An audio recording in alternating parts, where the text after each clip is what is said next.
Like, Yes, I think we should begin.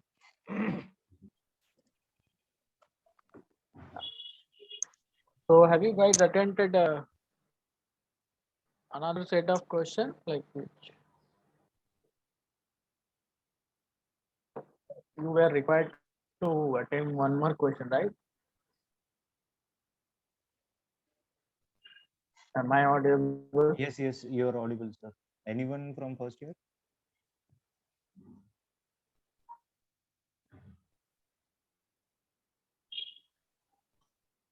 You have attempted any questions that is there in the assessment, cast or any other question?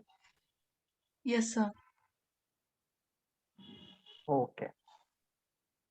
So what we are going to do today is to understand the notion of secularism in Indian secularism as a concept, its principles, and its application to Indian context, the way in which it has been practiced and exercised in India, given its complex social and cultural and religious diversity.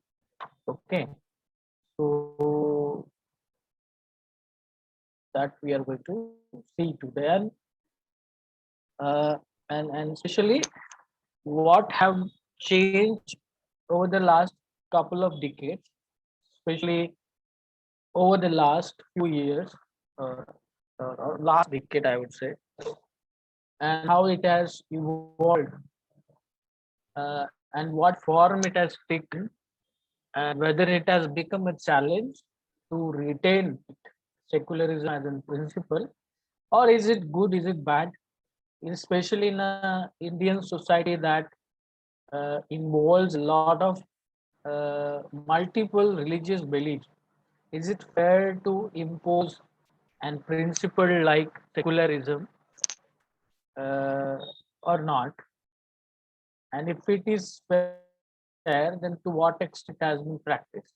Okay, that we are going to understand today. So your question is, what is your question? Can you just read it out? I don't have it in front of me. Uh, just let me check. Your question is, many scholars have argued that Western concept of secularism is alien to Indian society. Okay, and they are asking you to write about the Indian concept of secularism, and do you think it is changing in the recent decades? So first of all, they're giving they have provided an argument where they have said that the concept of secularism itself has originated in the West. Okay, so ये waste में origin हुआ concept है and it has been imposed on Indian society. Okay, or it is not natural to Indian society, since Indian society is a multi-religious society. It is not what you call one religion society or unified society characterizing only one religion. जैसे Europe में Europe by default or by nature, by composition, Europe did not have a plural population belonging to different religion. अलग अलग religion को जो population वहाँ पे अलग अलग religious faith practice करने वाले population बहुत कम थी या नहीं के बराबर थी. It was mainly a Christianity that was practiced and professed in Europe. So everything that happened revolved around the principle and practice of Christianity. तो वहाँ पे एक वन रिलीजन था और कुछ सेक्ट्स थे अलग अलग क्रिश्चियनिटी के. ओके, सो देन और यूरोप में एक इतिहास रहा है, एक हिस्ट्री रही है, एक हिस्टोरिक सिटी रही है जहाँ पे the relationship between religion and the state, institution of state, has evolved over a period of time. Okay, so in the beginning it was the church that had an ultimate authority. पहले church का authority चलता था, and then after the period, especially the Renaissance period, जो revolution हुआ उसको Renaissance कहा जाता है. Renaissance was nothing but an structural and fundamental changes in the field of science, rationality came to prominence. Rationality को ज़्यादा scope आया, and people started questioning the authority of church as it is. Okay, so science was practiced, and people started questioning the church, and then as a result, the church authority declined gradually, and the institution of state, जो राज्य संस्था थी, उनके हाथ में governance का governance affair आ गया. So lastly, in Europe, Europe में क्या हुआ, the state, institution of state, वहाँ के राज्य संस्था ने separated itself from the religious affair. So it took a complete departure from religion. Okay, so it did not interfere in the matters of religion. It kept the church as a separate entity. Okay, Europe में जो धर्म था, जो राज्य संस्था थी, उसमें एक सेपरेशन हुआ. राज्य संस्था ने रिलीजियस मैटर्स से एक आइसोलेशन या फिर एक सेपरेशन ले लिया, and then that pattern, specially that character of that relationship was conceived as a secularism. Okay, so secularism as a concept क्या है कि it explains and defines the relationship between state in the matters of religion. So how state should intervene, engage or not engage in the matters of religion. राज्य संस्था ने religion के matter पे कैसा behave करना चाहिए या कहाँ तक उसने शामिल होना चाहिए. Okay, as I already told that European model of secularism was marked by a separation of state from religion. It was a complete separation of state by religion from religion. But Indian model थोड़ा सा अलग है. Indian model of secularism or Indian no, go back to the earlier. Okay, थोड़ा सा अलग, that will come. But European practice of secularism was preceded by socio-cultural reforms during the period of Renaissance. Okay, so जो European practice जो है, it had some preconditions secularism to exist and flourish. Okay, Europe में जो बदलाव हुए, जो सामाजिक बदलाव हुए और जो पॉलिटिकल कल्चरल स्फेयर में जो बदलाव हुए, जो चेंजेस रिफॉर्म्स हुए, उसके बाद में एक सेकुलर प्रिंसिपल्स का उन्होंने प्रैक्टिस किया. मतलब they adopted secularism as an principle and practise it, and it was quite easy for them since it was a unified society, not a plural sort of society. Okay, singular society having one religion only.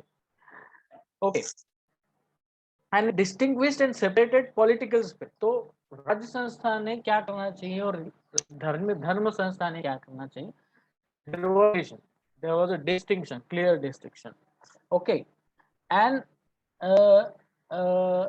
European secularism का जो model था, it kind of introduced intra-religious operations जो थे. मतलब church ने जो भी कुछ डिनाई किया था, जो भी कुछ डिवैल्यू किया था, या फिर जो भी उनका कुछ church has did so many things. Okay, so it had denied rights to it had discarded the role of science. Okay, so in a way European modern secularism had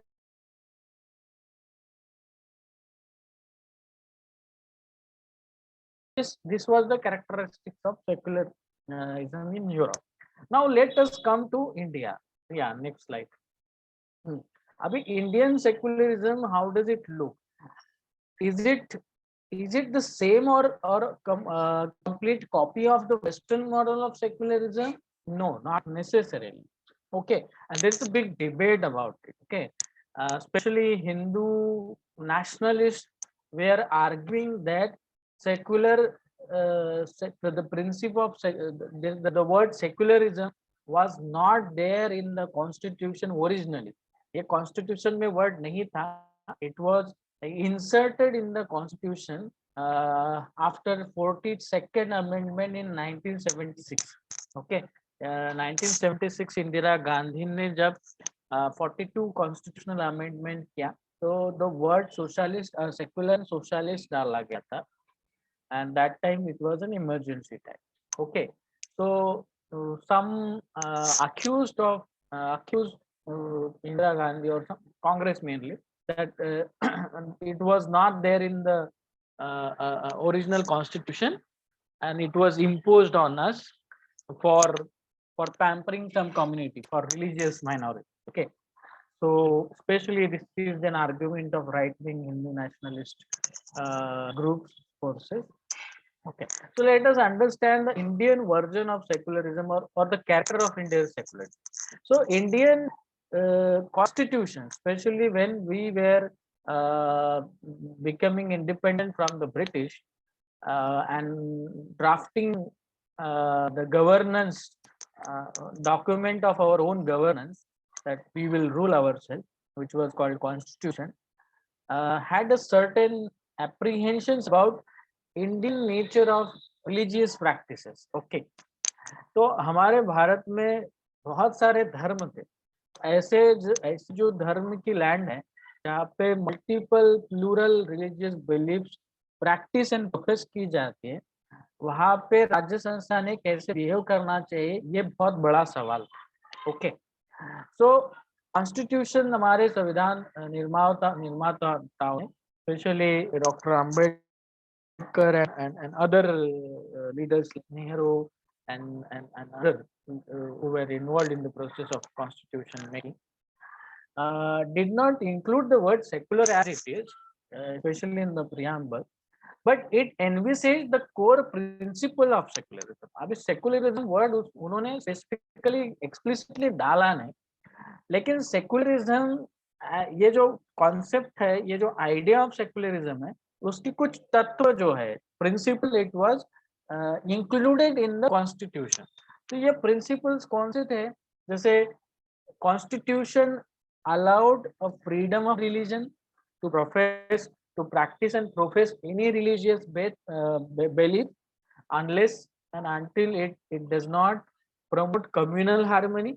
Okay, so it also allowed religious minorities, educational institutions, okay, and autonomy to it. So it did not completely alienate, separate itself from the religious sphere.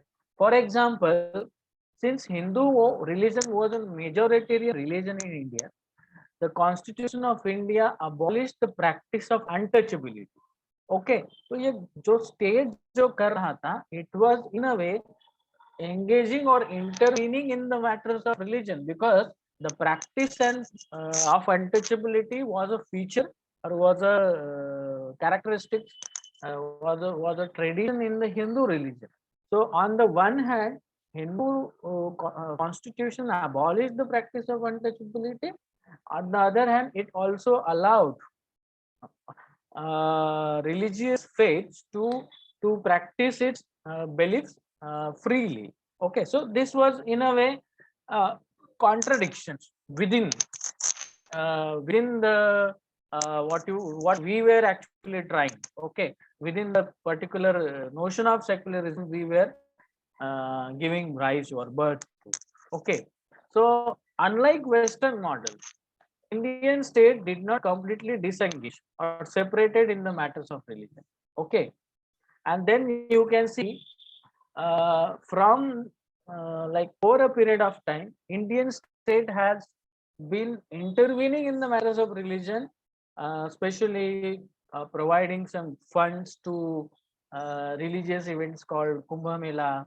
Every year, Indian state grants some money to such events, then providing some financial support to Hajj tours, and most recently to even Ram Mandir only. Okay, so whether state should engage proactively in the matters of religion or not. So this is something I explained about what we call as like financially, but what happens in the matters of everyday lives. For example, can we go to the next slide? Yeah. So Indian version of secularism is not completely blind, or it is not anti-religious like in the West. Okay, in the West, state uh, do not take side of any religion. Okay, but in India, the state respects the religion and religious freedom. Okay, and it has article about it, article 25, 26. Especially if you have heard, if you have known the case of what was this case recently? This Kerala temple entry case.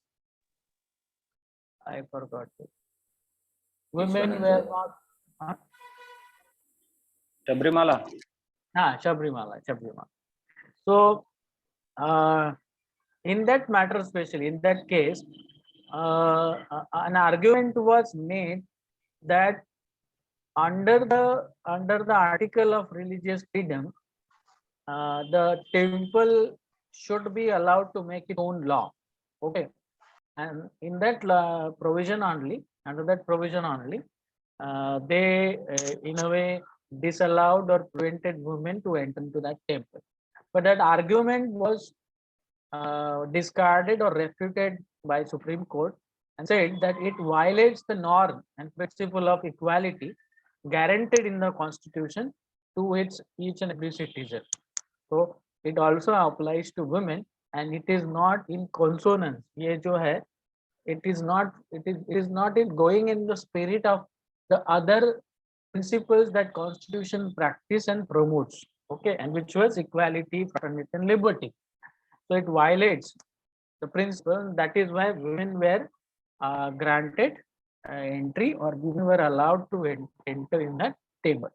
So I am giving you this example because Indian Constitution, while respecting the religious belief of religions, okay, there was many challenges around it. Okay, so and the question of social justice. Okay, Dr. Ambedkar has warned us that today we are entering into the life of contradiction. Okay, in the political life, we are recognizing one value, one word, but in our social and economic life, we are not recognizing one man, one value. Okay, so there was a contradiction, and religious sphere also enabled or in a way practice the same contradiction. Okay, so in religious sphere, on the one hand, we had untouchability, we had many several practices that were in a way hindrance to social progress. Okay, so given the inevitable connection of religion to social, because in India it is largely a religion that governs the social sphere. Can we separate religion in India from a social sphere? Is there anybody, can anybody say, can anybody think like that? Can we separate our social sphere from religion? This is a question. Anybody? Have you muted everybody? No. Yes.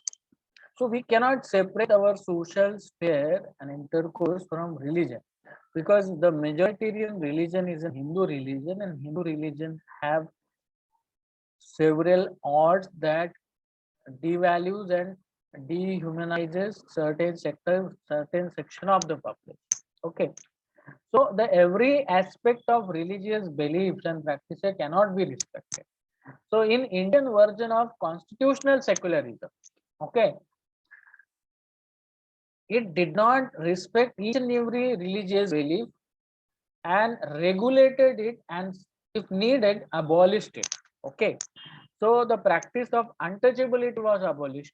The practice of devdasi and other superstitious belief is still regulated and what you call uh, uh, governed by the Indian state. So it in a way engages in the matters of religion whenever religious practices promotes communal disharmony. Okay, so it is not like European version of the what you call secularism, Indian state intervenes in the religion sphere whenever the religious practices promotes communal harmony and discrimination based on religion or based on religion. Okay, this is very important point that you should understand, that you have been asked to explain the Indian pattern of or Indian character of secularism. So these are the features of Indian secularism. Okay, and that is encoded in the constitution. Okay, all these principles are included in the constitution. Okay, so the constitution authorizes Indian states to, to intervene in the religious sphere whenever religious practices. So what are these religious practices? You may see the example of Devdasi still today. So it has banned the Devdasi parampara. Okay, untouchability it has banned. Okay, and many of the practices that was part of the religion, it has been banned by Indian state. So it is in a way, in order to promote the larger constitutional principles on ethos like liberty, equality, and fraternity and justice, the Indian state intervenes timely in order so that the disintegration does not happen. Bharat का जो disintegration होने से बचने के लिए Indian state is authorized to intervene in the religious sphere. So this is the unique feature of Indian Indian secularism. Okay, it does not encourage any sort of communalism on the grounds of religion, language, faith, color, and any other practices. Okay, so that is the feature. And whenever religion is unable to protect their own members from the oppression they perpetrate, the constitution intervenes. Okay, like no religion is perfect, but whenever the religion has some problematic beliefs that in a way imposes oppression or perpetuate oppression on particular community, then a government or state is authorized to intervene and make the law and govern the reform the religion itself. Okay, so the temple allowing women to enter into temple is also a sign of like secularist principle that Indian state have adopted or in a way followed. Can we go to next slide? Yeah. So Indian practice of secularism departs from the strict separation from religion and maintain principal distance. Okay, this is important line. Okay, so unlike Western form of secular practice, हाँ, जैसे western में जो practice किया जाता है कि religion के matter में स्टेट इंटरवीन नहीं करेंगे ज्यादा, in Indian version the state maintain principal distance from all religion. Okay, given its plurality of religious practices, हमारे देश में जो प्लूरलिटी है रिलीजन का, उसके वजह से state maintain a principal distance from all the religion. So it does not what you call take side of any particular religion, or it does not promote or give what you call any particular privileges to any particular religion, is even though it is a majoritarian religion. Okay, so this is the larger principle that we are talking about. In practice it may differ, it may vary. Okay, so therefore it does not tolerate the untouchability and sub-religious personal law as it is. Okay, so when we are talking about principal distance, so what is this principal distance? Okay, state is maintaining the distance from religious affairs, but it is informed and followed by some principles to keep that distance. So we have number of instances wherein state have engaged with the matters with the religious matters. Okay, so untouchability is one example, and some personal law, religious personal law. So in case of religious personal law, state have timely intervened and reformed it. So there were number of famous cases like Shah Bano case. If you can Google it out, in Shah Bano case, the Indian state in a way played a complex role. Okay, so Chavanu case, do we have it later? Can we go to the next slide?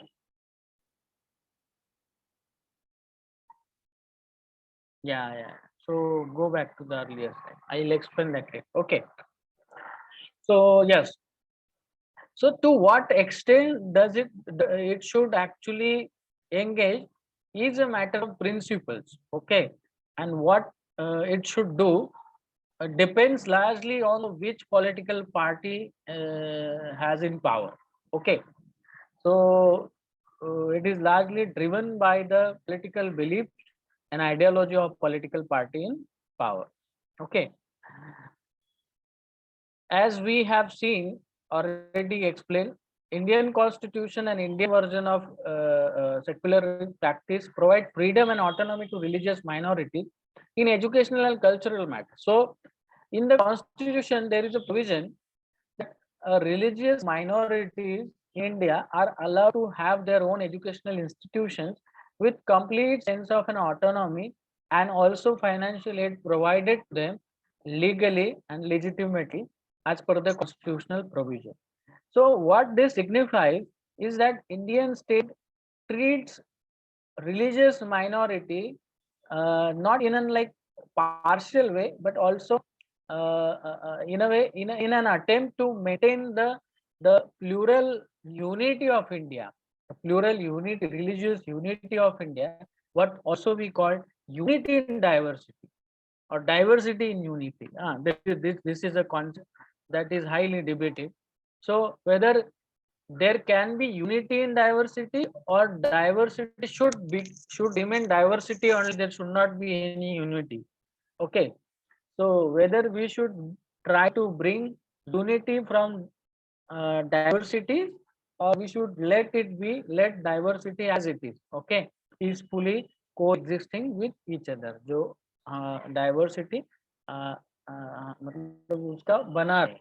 Okay, so that shows that Indian version of, especially Indian practice and principle of secularism is unique, especially when it comes to the treatment given to religious minorities in the constitution and the privilege they have been assigned or allotted. Okay, so as we have already explained, it engages and disengages also. So it is not only an engagement, but it is also disengaging in some in the matters of religion whenever required. Okay, so what kind of a disengagement? It maintains some distance. Okay, in order to promote integrity of the nation. Can we go to the next slide? Yeah. So what we have seen so far is constitutional secularism. Now there is another feature that is feature of secularism that we have in India. The secularism preached and practiced by political parties. Okay, so we call it a party political secularism. Okay, these are the two dominant features that we have in India of secularism. Okay, the constitutionally enshrined or constitutionally included secular ethics are different, or it is a guiding principle, and then what is practiced by the political parties may vary in accordance with the ideology they believe in, or they want to practice. Okay, so in this set of, or in this kind of secular practice or secularism, the mostly what happens, it disowns the core values and the idea of secularism. Okay, so what is the core values of the secularism? Respecting each and every religion. Okay, or in order to promote communal harmony, not disharmony, and encourage national integration with plural set of beliefs. Okay, so you, instead of unifying the everyone, you ensure that every religious belief is equally protected and guarded constitutionally, and given its privileges with certain limitations. Okay, एक विशिष्ट limitation के साथ उनको treatment दी जाती है under the Indian constitution. But party politics में क्या होता है कि driven by its electoral agenda, the principle, the core principles are compromised, okay, and it is replaced with an opportunism. And what is this opportunistic alliance? So they ally with religious communities for the electoral gains rather than upholding the national integrity of India. Okay, so this set of this practice of communalism has come to prominence, especially in present time. Okay, it was there. It is not. It is not that is something new to India. Even during the time of Congress, the Congress claims itself that they have been the true and devoted practitioner of secular principles. वो सही मायनों में उन्होंने सर्वधर्म समभाव यानी secularism practice किया है, ऐसा कांग्रेस का हमेशा से क्लेम रहा है।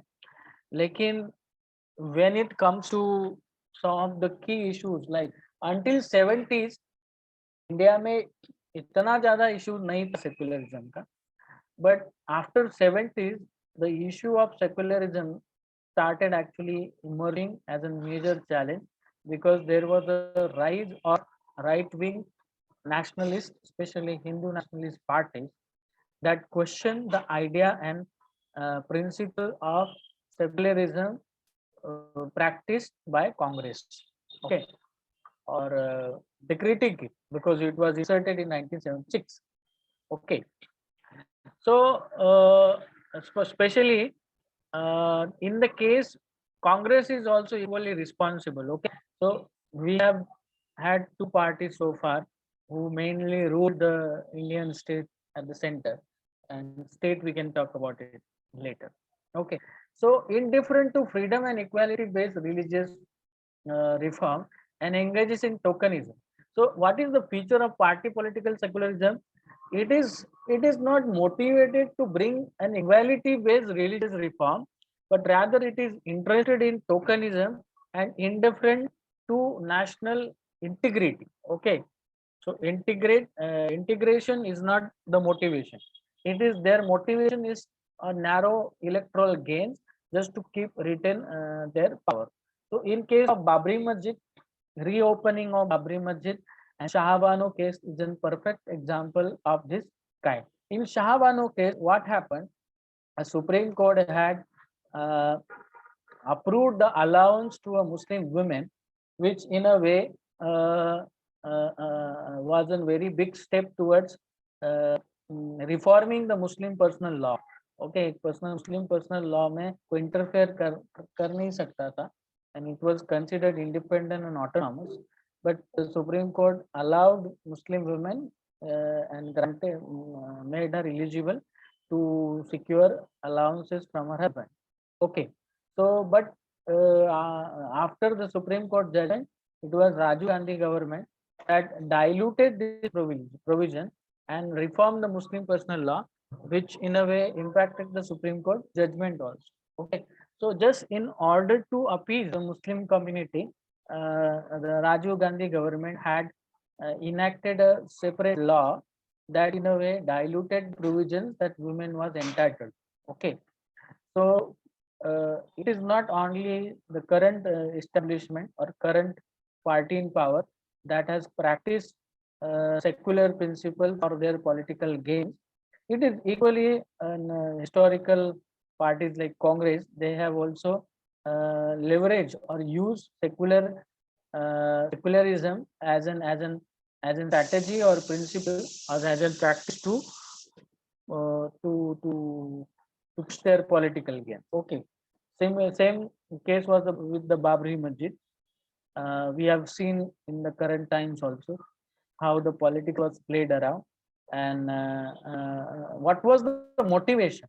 The motivation of secular principle is to avoid communal disharmony and promote integration based on the principles of coexistence or cohabitation. Okay, but the principle in this political party political secularism is not that. The larger principle is to push their own political agenda, which may be biased, okay, and which may not in line may not fall in lines of constitutional ethos. Okay, so we have BJP, we have right-wing parties like RSS, so organizations like RSS. They envision India as a Hindu nation and demonize the other populations. So these other population from other religions are not equally what you call equally worthy of being Indian. So they claim that India has historically been only Hindu religious country. Okay. So the Indian project of secularism has been distorted as much as by parties, party politics, and also by religious orthodoxy. So it is not only a party politics, but at the same time religious orthodoxy, which is like priestly gurus and many other institutions that professes the orthodox norms have been part and parts of distorting the project of secularism in India. So they have just practiced it for their own political gains. Can we go to the next slide? So far, am I clear so far? Yes, sir. Is it getting complex or simplified? No, sir, it is quite simple. Okay. So yeah, since you have been asked to read an article, I have taken a quote out of it. So we have this famous sociologist called Ashish Nandi. So there is difference of opinion about about accepting secularism in India. Okay, because given its plurality of religions, whether accepting Western rational scientific secularism, which Nehru liked, is a good idea, or it was a bad idea for Indian society to, let's say, prosper and progress. Okay, so Ashish Nandi has criticized that especially we have accepted or followed the Western rational scientific model of secularism, which Nehru sought to impose on Indian society. So Nehru was a believer that not any particular religion should be given any privileges. Every religion should be treated fairly, and certain privileges should be given to them, especially in a particular legal circumstance. Okay, but Nandi argues that this version of secularism, wherein Indian state engages and on some level has failed either to eliminate the religion from politics or promote greater religious tolerance. So this has failed project. Okay, it has neither invisibilize or disappear religion from the politics, or nor has promoted any sort of religious tolerance. मतलब जो एक दूसरे धर्म के प्रति एक tolerance की जो भावना होती है वो भी नहीं हुआ है. So he has criticized and he said like it is an imposed Western thing that has not worked in Indian setting. Okay, and they have argued that Indian society have peacefully coexisted despite its plurality of beliefs. Okay, मतलब Indian society independence के पहले भी peacefully exist करती थी regardless of its multiple beliefs, multiplicity of beliefs, religious beliefs. तो इतने सारे धर्म जाति होने के बावजूद भी Indian society has peacefully existed as an together. So I don't know how far it has existed together. I think Dr. Ambedkar would strongly disagree to that Indian society was never a nation. Because what is wrong with, what is the problem with Ashish Nandi? Ashish Nandi never takes into consideration the problem of caste, okay, which is the main root of communal problem in India.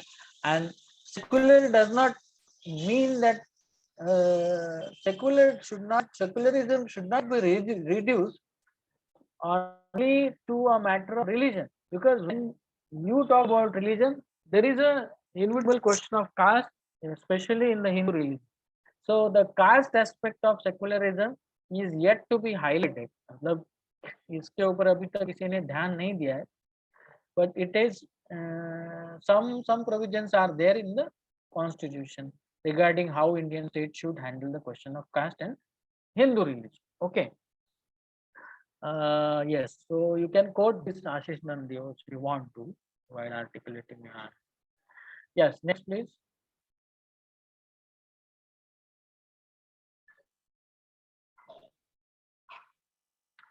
Yes.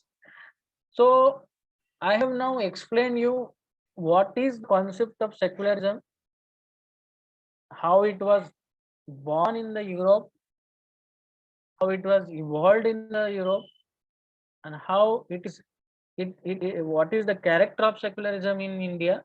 We have largely two features of secularism. One is the constitutional secularism, another is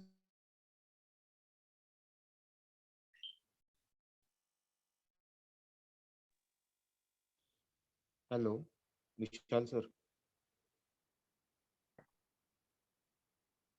Sir, you're not audible. am I audible now? हाँ अभी आ रहा है. हाँ. So you were talking about two Okay. forms of secularism. Yeah. So I have explained you the idea of secularism. Then coming down to Indian version of secularism and its features, wherein we saw constitutional secularism and its principle and its treatment to religious sphere and the role of state. Then we saw political practice of religious or secular of secularism practiced by political parties and their interests and motivation, and how it has impacted the practice of constitutional secularism in India. Okay, it has distorted India and affected the constitutional motivations, which is to bring united and diverse India. Okay, so what has been the recent trends? Okay, and practices. What has changed, given what we have understood as in the larger concept of sector? So, especially over the last 2-3 decades, has been very crucial to Indian democracy. Okay, lot has changed. Okay, the practice and principle of secular ethics in India have changed very dramatically, especially with the rise of right-wing Hindu nationalist forces in the 80s and 90s. Okay, they have started advocating the different idea of nation itself. So in a way, ridiculizing or invisibilizing or refuting the claims of secular practices in India, and they started arguing that we have pseudo secularism practiced by earlier establishment, in which certain privileges and treatment were given to particular religions for electoral gains, and Hindu majoritarian religion was in a way not treated fairly, despite being a majoritarian religion. So that is why they have started using their majoritarian claims for their political purpose. Okay, and another feature of this propaganda is that it not only argues for their favor or for their own interest, but it also demonizes the other religious minorities like Muslims, especially Muslims, and and asks to deprive them of their privileges. Okay, तो दूसरे को एक शत्रु जो other religious minorities है उनको demonise करती है ये जो आइडियोलॉजीज है, specially right wing Hindu nationalist ideology. They demonize the other religious minorities like Muslims and sometimes Christians, because they consider these religious beliefs are outsider to India. Yes, they may not necessarily demonize the Sikh and Buddhists, but they will demonize the Christian and Muslims because they view them as an outsider, infiltrating in the matters of internal matters of India. Okay, and they question their motivation. So this has been recent change, and this change has been there informal change. Okay, I mean like outside the affair of the state, but राज्य संस्था ने कैसे react किया है, it is a question of great importance, especially over the last 1 decade.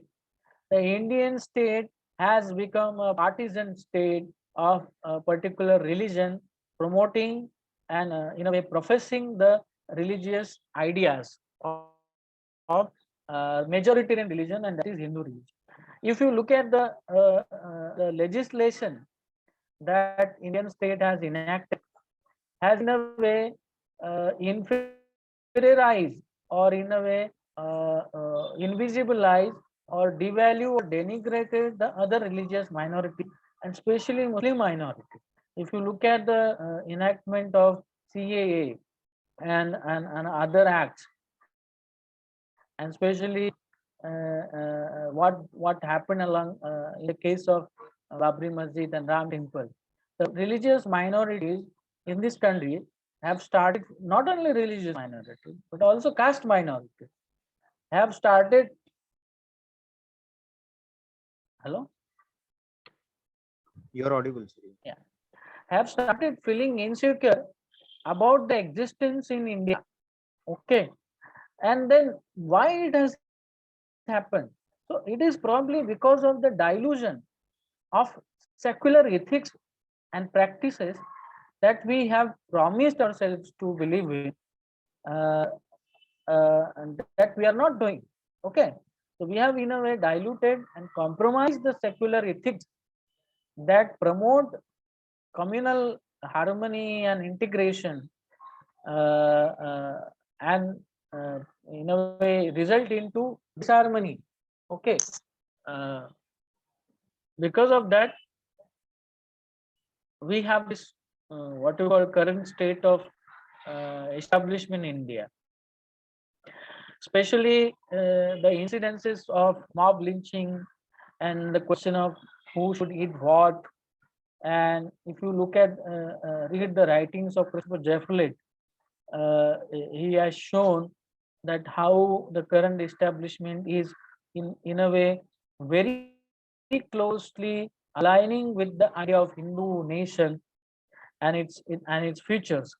It is evident from the fact that the way Gaurakshas have been appointed. Okay, so that is the features and changes that it has gone. It has changed and challenged the very basic fabric and ethics that is there in the constitution. Okay, can we go to the next slide?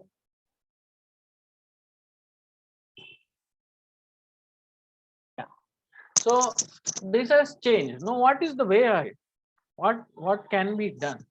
So I think while ending the answer, closing your answer, summarizing that yes, secularism is in danger or has been challenged, especially from the right wing forces, and pushing their agenda of pushing their majoritarian agenda on religious minorities, making them feel isolated, inferior, and secondary citizen of this country.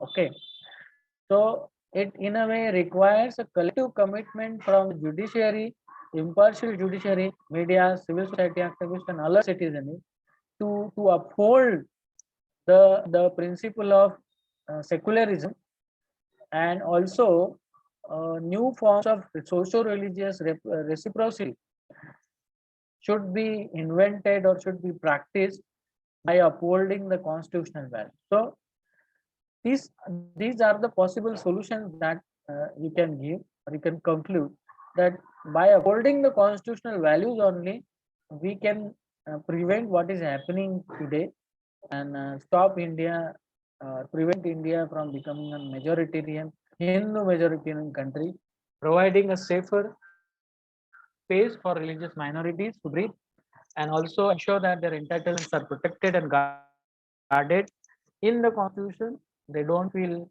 inferior. Their existence is not endanger, and they equally enjoy the respect and self-respect and life with dignity as other citizens enjoy. I think I have made clear for 500 words, and this should be enough. Or if you have any questions, we can take. I think this should suffice, sir.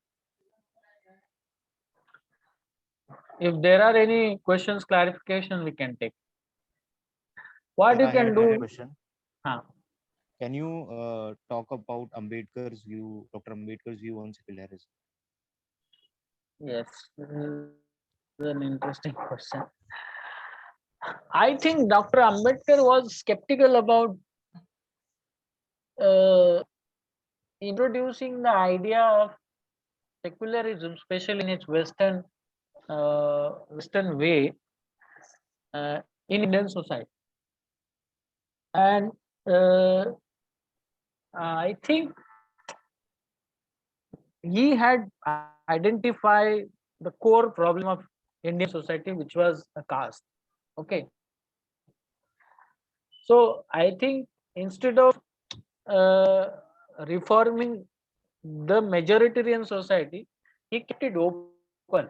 Okay, and he believed somewhere that a legal morality or legal principles will will in a way control or regulate religious fair. So that is why abolition of untouchability and many other norms were introduced on his insistence in the constitution. Okay, abolition of untouchability was an attack on Hindu religion because it kind of delegitimized the idea of the dominant belief in the Hindu religion. So I think Dr. Ambedkar was very skeptical about it, and uh, he was also aware of the fact that given the multiplicity of religions that we have in India, especially the communal deadlock. If you read his it's a small book called Communal Deadlock in India and how to resolve it, he has given solutions for it.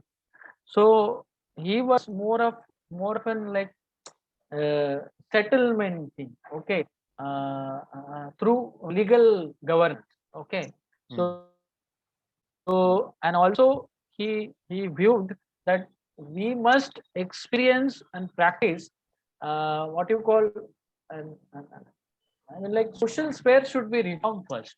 Okay, what he has he was known that Western society had witnessed a social revolution before it embarked on a political front.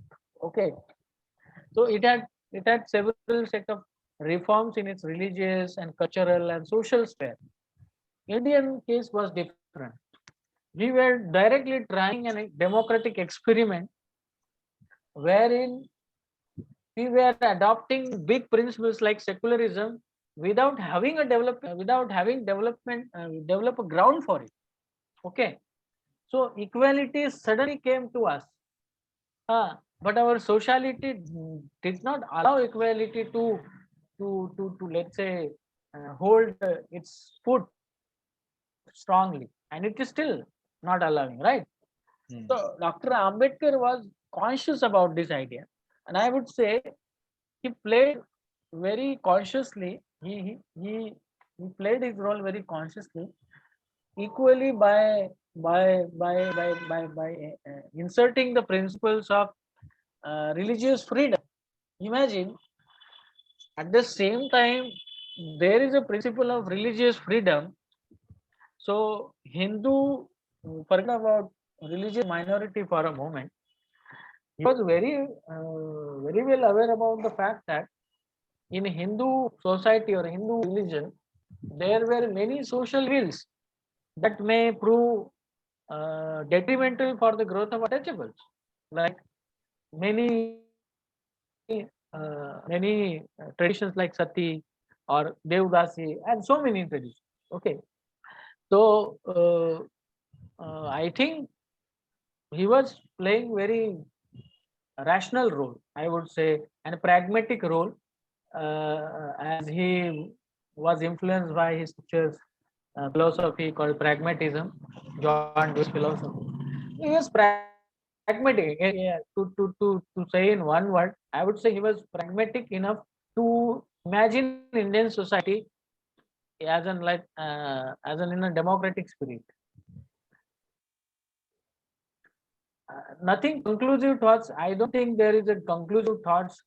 uh, there can be conclusive thoughts of Ambedkar because we were experimenting things, and Dr. Ambedkar was also experimenting. He was experimenting things within society that had an extremely complex structures of domination, subordination, religious beliefs, superstitions, lack of scientific temper, and all other things.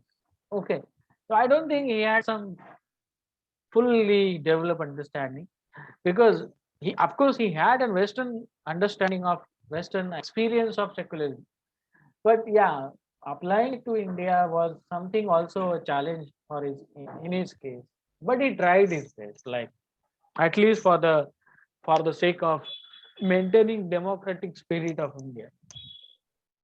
Thank you Because so there much. were some other leaders who wanted India to become a Bharat Mata. So I think Ambedkar did far better role than me. Yeah, so as you earlier said, sir, like there is not much written about the relationship between caste and secularism. So I would Yeah, just it's like to not say. there.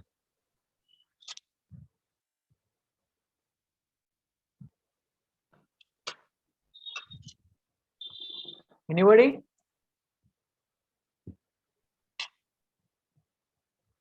By the way, have I made myself clear and simplified the concept of secularism because I am not expert in it. Yes, yes. By training, I am a economic student, so I was given this task to take a class. Otherwise, I don't teach political science, but I try. I hope you got it. Okay then. If there are no questions, we can call it off a day. Yes, sir. I think there are no questions. And thank you very much, sir, for this lecture, for your precious time. Jai Bhim.